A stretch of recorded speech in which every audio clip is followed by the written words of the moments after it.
Hello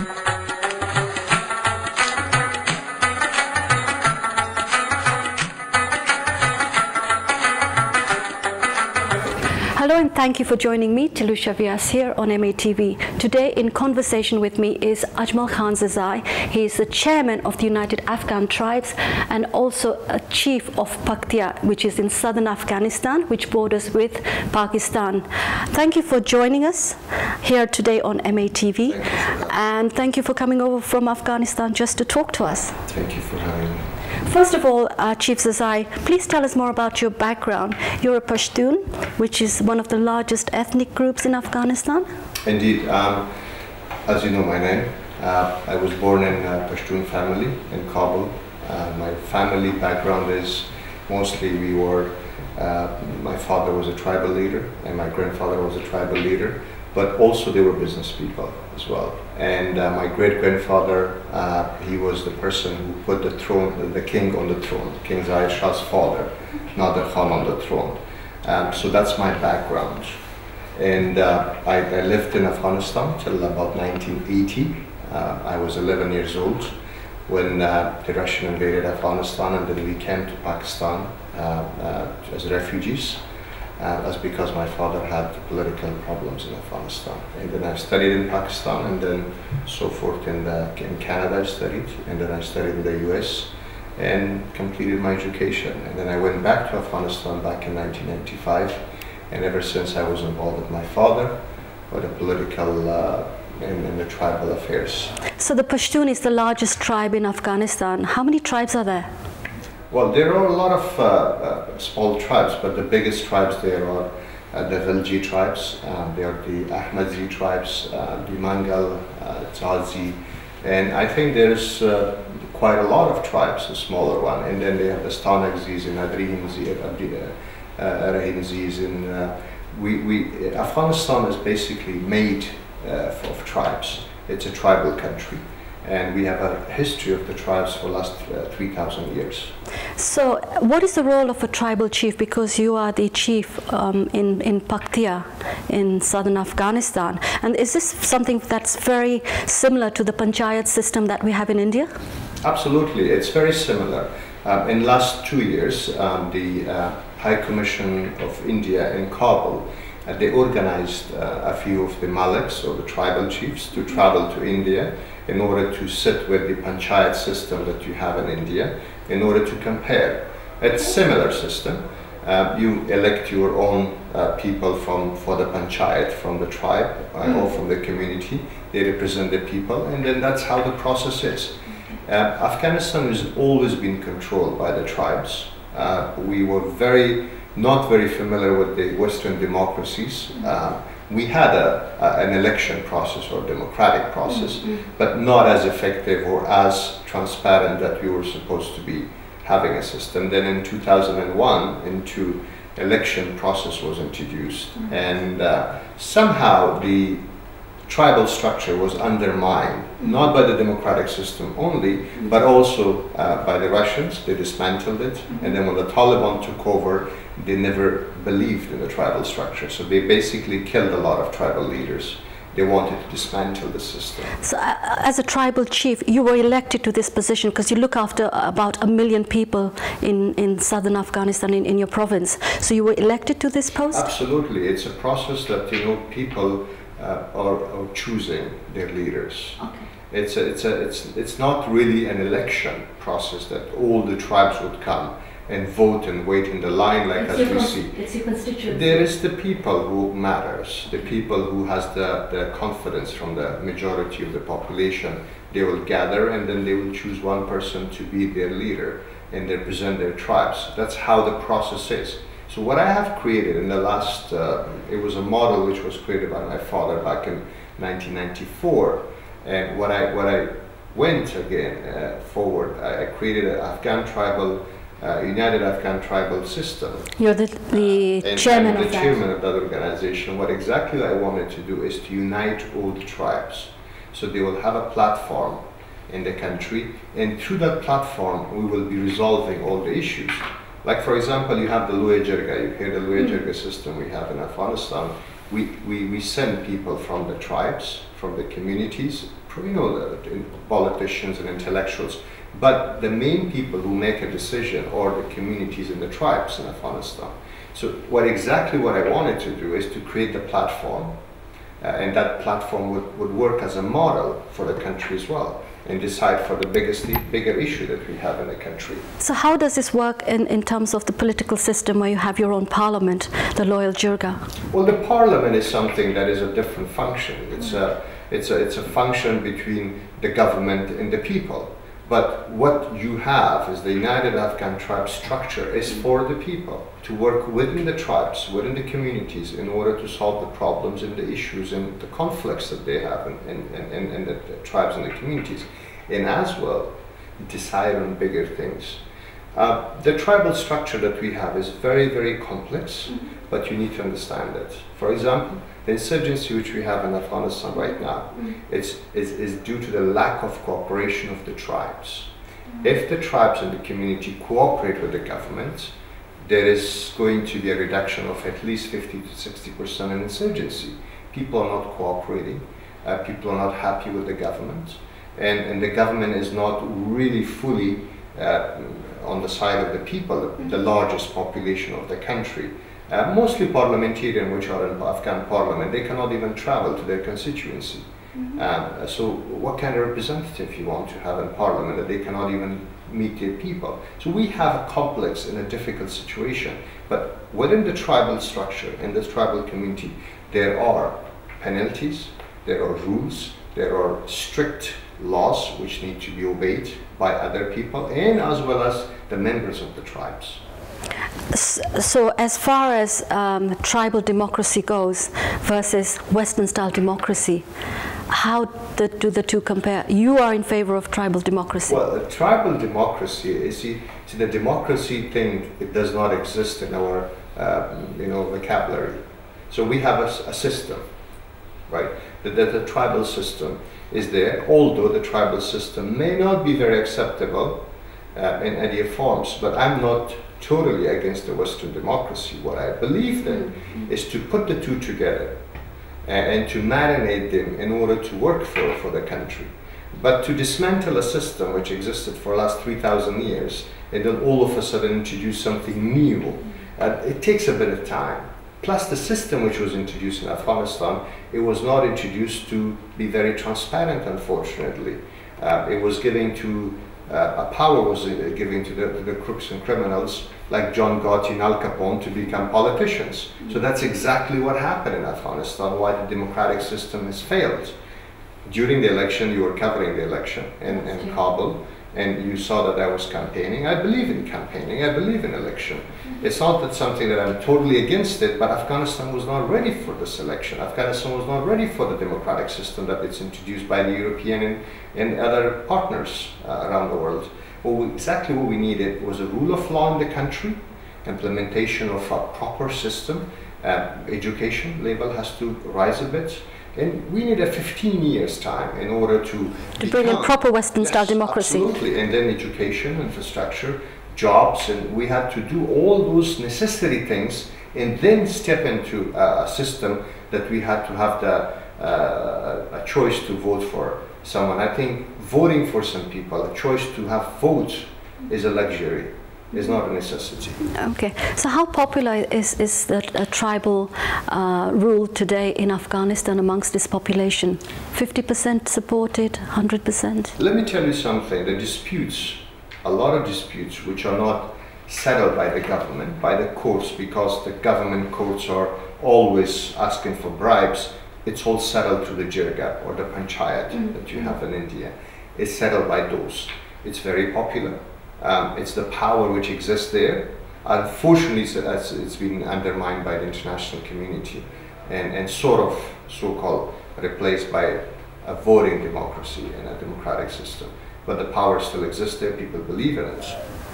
I was there last year covering the elections in Kabul, and this was the second election you held in a Western style democracy where Ashraf Ghani came to power, but then there were wrangles from Abdullah saying he disputed the vote count, and eventually Ashraf Ghani and Abdullah settled together, and one is running the country, the other is his deputy. Now, how is this dual leadership faring as far as the country is concerned? Because it's exactly a year since he came to power. You see, the first thing was that democratic system, as they set up the model, this has to be a 50% or 51% votes a candidate need to get in order to become a president. So if he does not get the 51% votes, he has to go for the second round. And the second round, normally, the democratic system has been introduced that two people, they have to go to the second round, and whoever is getting the votes, he will be the president, the other one loses, and he has to wait for another 5 years. But we saw that it didn't happen in Afghanistan. We saw that Abdullah was threatening that he's going to make riots. There was violence. Violence and everything. And then Dr. Ashraf Ghani, he wanted to save the country, not to let the country to be in chaos. So he had to make a decision. But before even I've stated it on TV, here in London and BBC and the rest of it, is that we have to announce the results. Who became the president? Who won the election? It was a wrong thing not to announce the election results.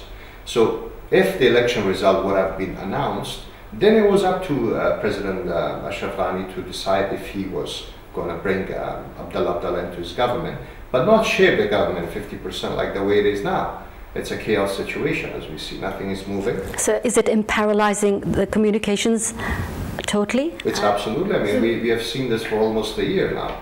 The government is not functioning well. The people are not happy. The communities are totally in a disaster. Insurgency is on the rise. 34 provinces are literally in the war right now.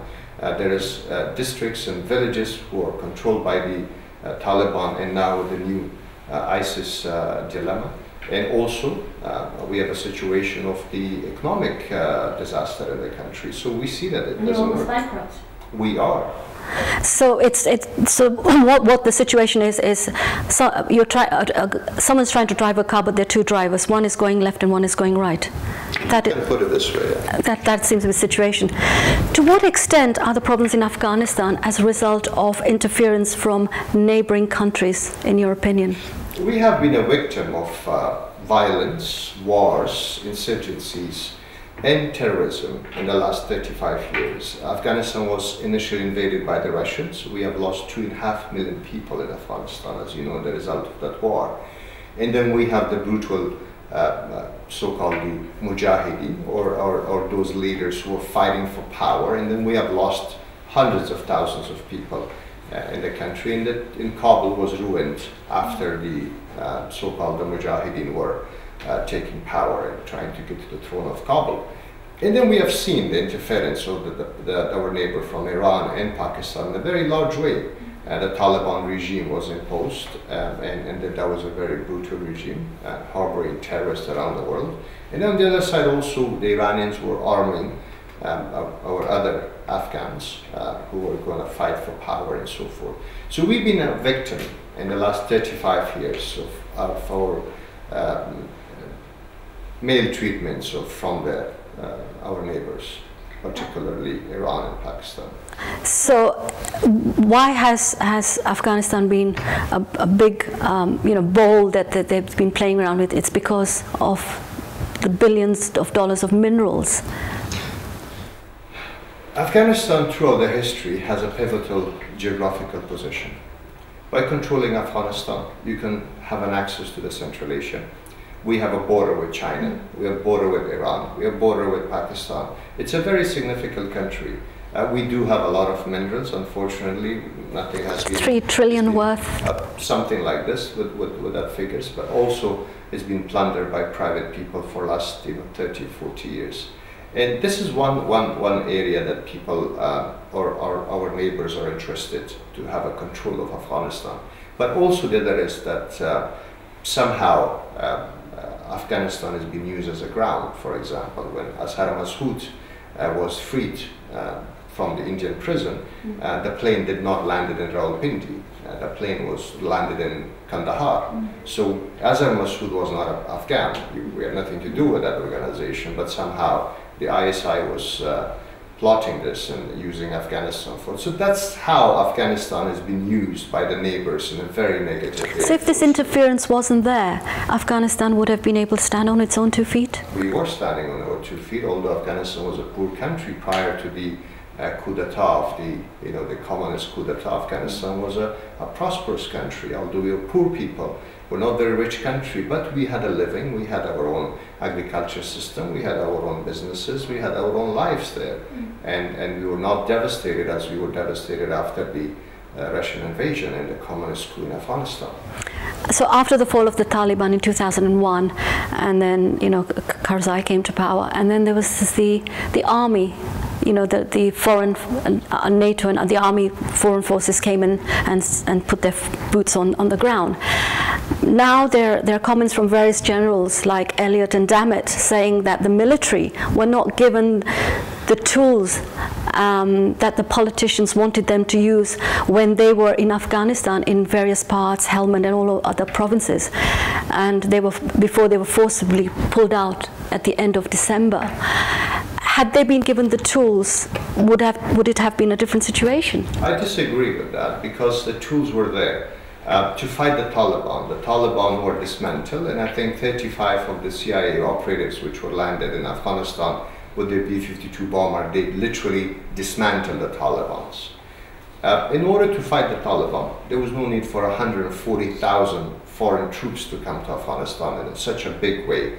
I think there were all kinds of tools were available. They have had even Daisy Cutter, which they use on Tora Bora, to get rid of all the bunkers. So they had all kinds of weapons. And I think if we read, the George Bush statements from TV, that he said that we have used limited nukes in Tora Bora, and now we have the evidence of those, that the children who were born there with defects in that area because of the nuclear and because of the impacts of the nuclear bombs that they have used, limited as they call it. So they had all kind of equipment, but the problem was there was a lack of cooperation between these coalition troops, and there was not a single straight or a strategy that they could just move forward in order to tackle the insurgency and rebuild the country as well. I disagree with them. They had all kinds of tools. I mean, right now in Afghanistan, the tools that they have brought, they scrapped it. They didn't know how to take it out. Okay, so should the deployment of the foreign troops in Afghanistan have continued in order to bring up terrorist groups at bay, because they didn't finish their term that they were supposed to? One of my friends is actually putting it like the Afghanistan ANA, the Afghan National Army, is the superior army of the world. For every one soldier, we had 5 teachers. But still we don't have a proper army. It's an unfortunate situation. The lack of equipment is there with the Afghan National Army and so forth. Unfortunately, in that 13 years of the NATO intervention and the US, the Afghan army was not properly trained. I think 13 years is a long time to even resurrect an army from zero. But unfortunately that has not been done. We have insufficient number of police and also incompetent. And we have a situation of the Afghan ASF that we really need training, we really need equipment to equip them. So yes, indeed, unfortunately, we require But one of the problems, was it not that there were communication problems between the foreign troops and the local people, and this led to a lot of hostility at times? Was there superiority kind of attitude from the foreign troops? That as well. Also the insurgency around the world were fought with intelligence, with very quietness, and also it's done in a very different fashion than having a full-fledged force in order to wipe up villages and towns and places like that. So that was a full force. Forces were used during these combat operations, unfortunately. It wasn't a proper intelligence work which needed to be done. We have a say in our language that for one lease you burn a whole coat. It shouldn't be like that, so we need to be very careful, and that's unfortunately the intelligence which were gathered and the intelligence were provided to the Americans and also NATO troops, it was false most of the time, fed through tribal enmities and other issues that they had. And we have faults of that, and I think later on some of the generals and the army people accepted the fact that they had the wrong information most of the time. Do you think Britain and America should have done more to help Afghanistan? Absolutely. I think, well, I've said this all the time in meetings, and I had presentations, and I've brought the way forward for them to lead. What exactly went wrong in Afghanistan, Filusha, is that the Americans and also NATO and other countries, they empower the crooks and criminals. Only 2,000 people benefited from all the trillions and billions which were poured in Afghanistan. But the 35 million people are starving. So that's not a very smart way to deal with people. To build nations, as George Bush one time put it, that he's building nations. So building nations means not 2,000 people. Building nations means 30, 35 million people that they had to come, and they have to do things for them. So all these billions which were poured in Afghanistan were basically stole by these crooks and criminals that today they're threatening the sovereignty of Afghanistan. We'll take a short break now, so join us after this break.